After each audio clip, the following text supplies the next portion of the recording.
my video.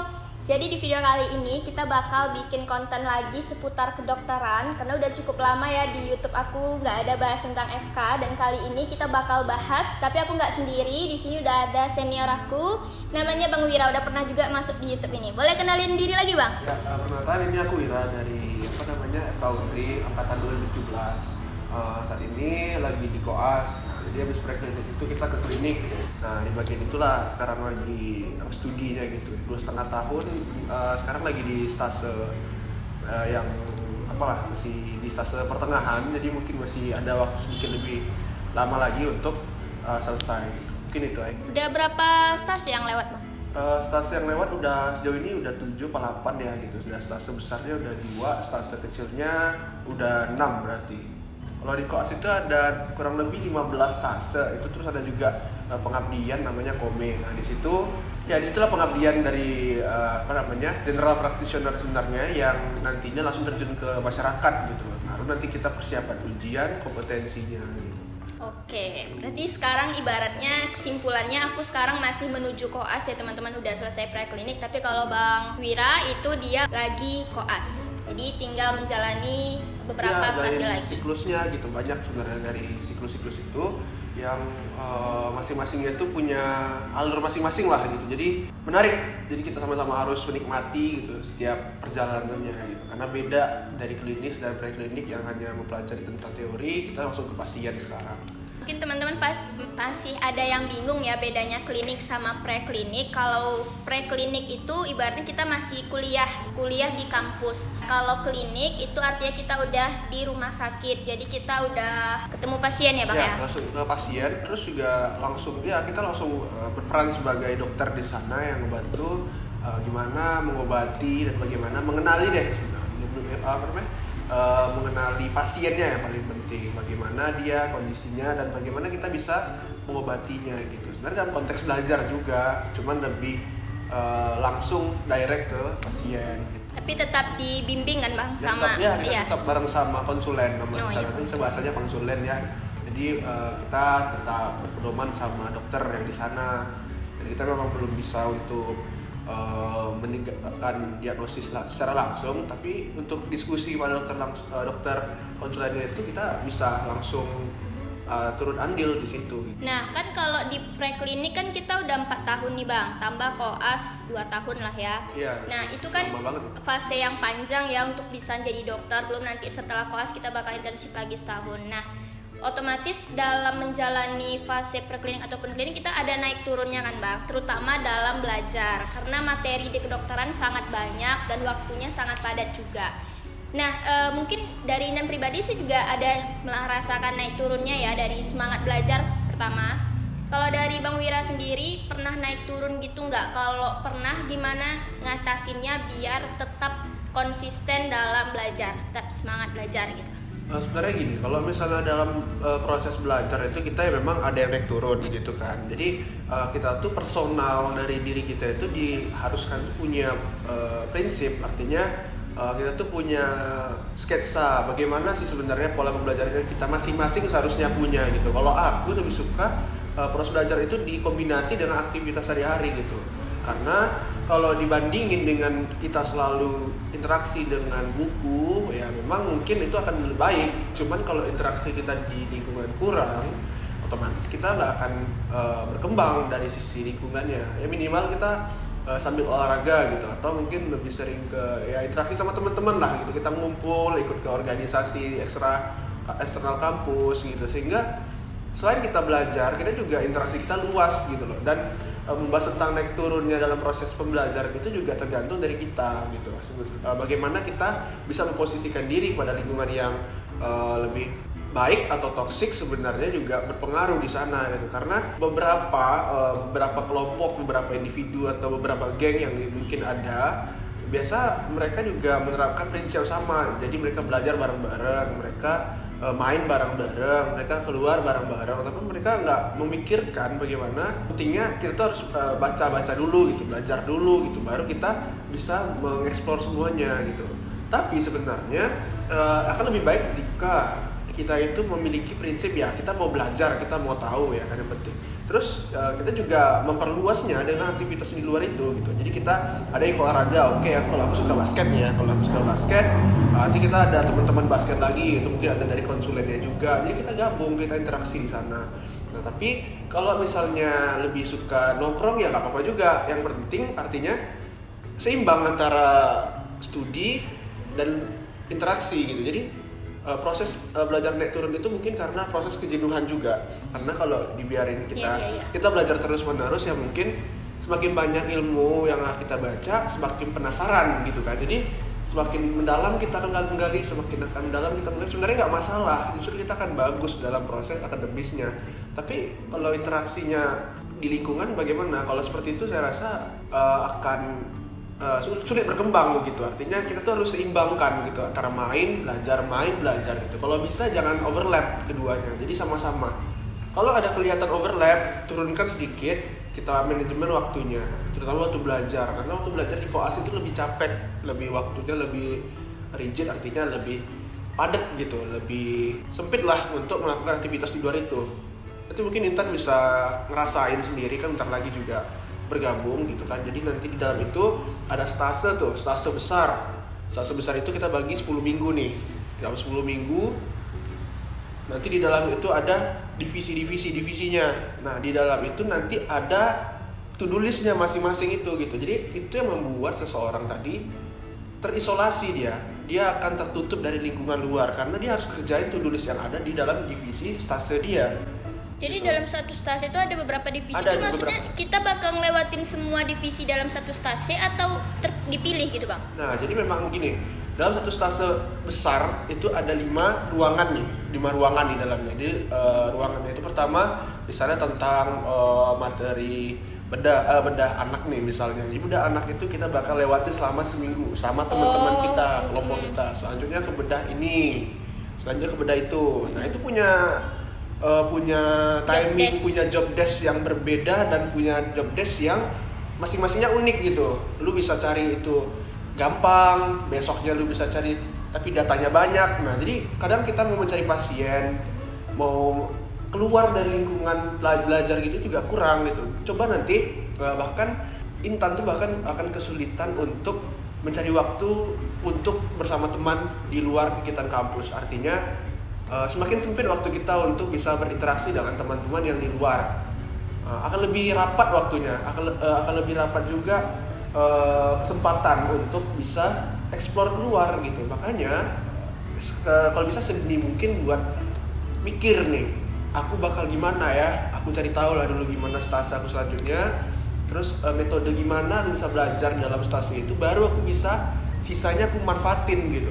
Nah kalau aku sekarang ambil lagi di stase yang cukup agak renggang lah, sebenarnya bukan kecil ya, tapi artinya renggang, artinya ada kesempatan aku untuk bisa explore dunia gitu, maksudnya dunia luar kampus gitu. Jadi main bisa, kemudian juga ikut kesana kesini bisa sama konsulen gitu. Jadi kita sama-sama konsulen itu juga harus akrab gitu, artinya kita bisa bukan cari muka ya, artinya kita bisa dapetin feel dulu, kita tahu beliau seperti apa, kita tahu lingkungannya seperti apa. Jadi kita pun koas, kita bisa menempatkan diri gitu, bagaimana kira-kira nanti selama studi saya bersama dokter ini gitu. Karena tentu kita membahas tentang nilai kan di sini gitu, membahas tentang naik turunnya proses pembelajaran itu juga berhubungan dengan nilai gitu. Apalagi teman-teman yang mungkin semangat nih nanti aku pengen jadi spesialis bedah orto atau bedah jantung bahkan, atau bedah lainnya, atau penyakit konsultasi internal seperti PD anak dan ya ahli klinis lainnya lah yang menarik menurut teman-teman semua gitu. Jadi sebenarnya ngebahas tentang proses belajar itu cukup kompleks dan nggak banyak orang yang punya prinsip buat menyeimbangin kedua hal yang bertolak belakang tadi begitu. Jadi mungkin itu sih sebenarnya. Jadi tetap walaupun banyak belajar supaya nggak jenuh, atau misalnya lagi jenuh bawa ke aktivitas lain di luar kedokteran ya Bang ya? Iya, sebenarnya bebas, kita punya prinsip apa, kita punya hobi apa ya. Kalau misalnya hobi kita ngikutin kegiatan-kegiatan kayak jogging ya itu baik banget ya, karena itu refreshing yang sifatnya luas lah gitu. Tapi memang kalau dalam melakukan aktivitas fisik kita akan jadi lebih memang bugar, tapi tentu kita akan juga lelah. Nah jadi perlu manajemen juga akibat resiko, akibat dari tindakan yang kita pilih untuk manajemen tadi. Karena ketika seseorang tadi sudah tahu mengendalikan stres atau manajemen stresnya, dia juga harus modifikasi efek yang ditimbulkan setelahnya gitu. Misalnya ngantuk atau capek, kelelahan, atau bahkan jadi drop karena stres terus ditambah dengan aktivitas fisik. Itu kita harus pikirkan gitu. Berarti intinya walaupun kita mau punya kegiatan lain di luar kedokteran, kita harus tetap bisa manajemen waktu dengan baik ya, supaya nanti belajarnya nggak terganggu, aktivitas lainnya pun nggak terganggu. Tapi dua-duanya ini emang saling berikatan atau saling membutuhkan lah. Jadi kalau kita hanya belajar aja nanti jenuh. Makanya anak-anak kedokteran tuh rata-rata emang ada yang punya hobi olahraga tuh biasanya setiap hari apa ya bang, main basket di kampus kalau kan misalnya gitu. kalau aku yang hobinya basket, teman-teman pasti banyak yang hobi futsal atau mungkin hobi jalan-jalan, itu bagus juga sebenarnya. Kalau aku sih hobinya bikin YouTube guys. Jadi kalau aku lagi jenuh bikin konten ataupun ngedit gitu. Jadi apapun lah hobi kalian itu sebenarnya bisa membantu teman-teman dalam mengatasi semangat belajar. Jadi kalau misalnya lagi jenuh ya jangan dipaksa gitu. Ya bawa ke hal lain yang buat semangat lagi. Nanti kalau udah timbul semangat belajarnya baru kita belajar lagi gitu. Nah tadi abang juga bilang kalau masa klinik itu lebih padat dibandingkan preklinik. Nah kalau pada saat koas gimana caranya bang biar bagi waktunya tuh biar tetap bisa ngelakuin aktivitas lain gitu? Jadi kalau trik mau belajar tuh sebenarnya ada dokter yang ngomong ke aku, karena kemarin itu sempet aku bisa nerapin itu gitu. Jadi kita tuh mempelajari satu penyakit. Untuk penyakit itu kita cari DD-nya, karena DD ini kan semua penyakit yang memiliki klinis yang mirip. Bukan sama ya. Ya maksudnya ya serupa tapi tak sama bahasanya. Jadi apa yang membedakan mereka itulah yang membuat kita belajar, benar kan? Nah jadi kalau dalam 1 jam kalian bisa satu materi selesai dengan DD-nya, berarti dalam satu jam berarti bisa berapa? Misalnya kita ada satu nih materi, ya DD-nya 3. Berarti dalam 1 jam, iya berarti dalam 1 jam tuh bisa belajar 4 penyakit dan tata laksananya gitu. Karena tata laksana pasti nggak jauh beda, karena klinisnya sama, mirip lah maksudnya, klinisnya mirip. Nah kita tinggal tata laksana sesuai dengan etionya, penyebabnya, dan juga mungkin pola penyebarannya gitu. Jadi kita bisa dalam waktu singkat tuh bisa belajar banyak sebenarnya, tapi itu nggak bisa diterapkan ya kalau kita nggak mau belajar gitu. Berarti itu salah satu cara biar efektif ya bang ya belajarnya. Lebih praktis juga, efektif dan jadi praktis. dalam waktu singkat kita dapat sekaligus banyak pelajari berbagai penyakit, dan itu yang menyebabkan kita masih ada waktu untuk main. Iya makanya sebenarnya ya kalau aku sebenarnya gitu, karena dibandingin sama kita belajar 1 hari itu belajar misalnya tentang kuning nih, mungkin jauh ya, maksudnya penyakit kuning gitu ya. Kalau penyakit kuning itu misalnya apa ya gitu, udah kita buka buku dong ya kan, kita buka Google, kita NCBTAT gitu misalnya kan, kita baca di situ ya kuning ya. Kuning banyak kan, kuning tuh ada kuning hiperbilirubin misalnya. Hiperbilirubin tuh dipecah lagi jadi apa, itu kita DD dulu, kita bandingin. Oh ini kuningnya karena ini fisiologis, oh ini kuningnya karena kelainan. Terus apa aja masing-masing itu pembagiannya. Udah, jadi kita dalam 1 jam 2 jam lah kita belajar regulernya ya kan. 7 diagnosis tuh dapet. Jadi makanya sisa dari itu ngapain? Buat aktivitas lainnya. Iya, sebelum itu kita tentu recall dulu dong. Yang pertama tadi kita bahas tadi. Yang pertama tadi kita udah baca apa aja, baru bahas yang tadi. Habis itu ya udah, kalau itu kita relax, kita nonton TV dulu. Kalau misalnya mau pindah ke aktivitas lain, misalnya wah temen aku ngajakin basket pasti lama. Maksudnya aktivitas apapun yang di luar kampus pasti nggak terduga kan, nggak 2 jam dong, pasti mungkin 10 jam juga main apa ngumpul sama temen ya kan. Nah sebelum pergi dari sana, apa yang udah dibaca tadi tuh pikirkan dulu. Ini oh gitu, oh tentang penyakit ini, oh DD-nya ini. Jadi pas pulang dari sana nggak ada penyesalan untuk lupa. Terutama juga pas kawan kita nih yang hobi ngantuk nih, hobi tidur siang ya. Sebenarnya kurang suka dengan prinsip kayak gitu. Artinya aku bangun dengan waktu aku yang sudah habis, sementara aku belum sempat tahu apa yang aku cari tahu harusnya dalam hari ini. Gitu. Misalnya kita belajar tentang demam banyak banget ya, demam tifoid, demam DBD, demam apa lagi? Ya demam malaria, demam karena virus dan imunisasi yang tidak lengkap, banyak kan? Dalam 1 hari itu mungkin kita bisa belajar 1 tentang DBD aja dulu. DBD klinisnya gimana ya? DBD misalnya. Ya udah, setelah kita tahu DBD, kita tidur nih, capek, ngantuk. DBD harus selesai. Tapi belum kita jelasin nih, belum kita cari tahu nih apa sih yang mirip di situ. ada demam dengue-nya, demam chikungunya. Jadi kita tuh harus tahu juga di penyakit utama itu dibagi nih apa aja teman-temannya. Nah, apa aja masing-masing pemeriksaan itu beda, itu punya klinis yang beda-beda. Tata laksananya mungkin ada yang sama, ada yang beda juga. Nah, kita simpan. Nah, yang demam yang lain apa? Tifoid. Demam tifoid ini mirip dengan apa? Ya mungkin hepatitis A, hepatitis B ya kan, fekal. Maksudnya karena penyakit, karena makanan gitu. Udah nanti setelah kita simpan ini kita masukin lagi, yang baru kita masukin lagi, kita keep lagi, kita rembukan semuanya. Setelah itu baru kita simpan dalam satu pola pikir ya, artinya kita bikin sketsa, kita bikin diagram. Wah ini materi ini, dirinya ini, tata laksana ini. Tulis atau dalam otak tuh bang? Kalau aku sih nulis sambil baca ya. Jadi diagramnya tulis. Ya enggak, kalau itu kita harus bisa bikin mindset sendiri. Mindsetnya dalam pikiran aja. Jadi kalau misalnya orang nanya, "Kau bawa apa?"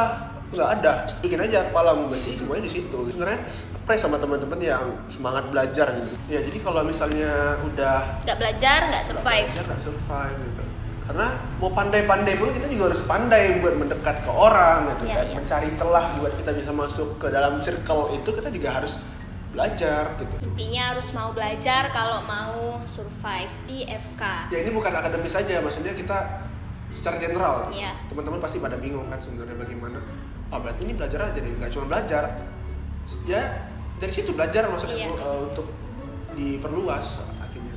Udah banyak banget sebenarnya ya ilmu yang disampaikan tadi sama Bang Wira di video ini. Jadi videonya ini udah berguna lah ya, insya Allah. Semoga bagi teman-teman berguna semoga, terutama bagi teman-teman yang preklinik ataupun yang sedang koas sekarang atau mau koas. Mungkin sampai di sini dulu lah ya bang ya, karena udah 20 menit.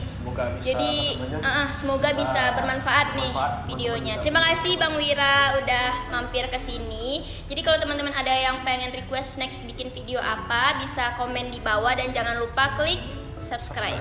Sampai jumpa di video selanjutnya teman-teman. Terima kasih udah menonton. Bye.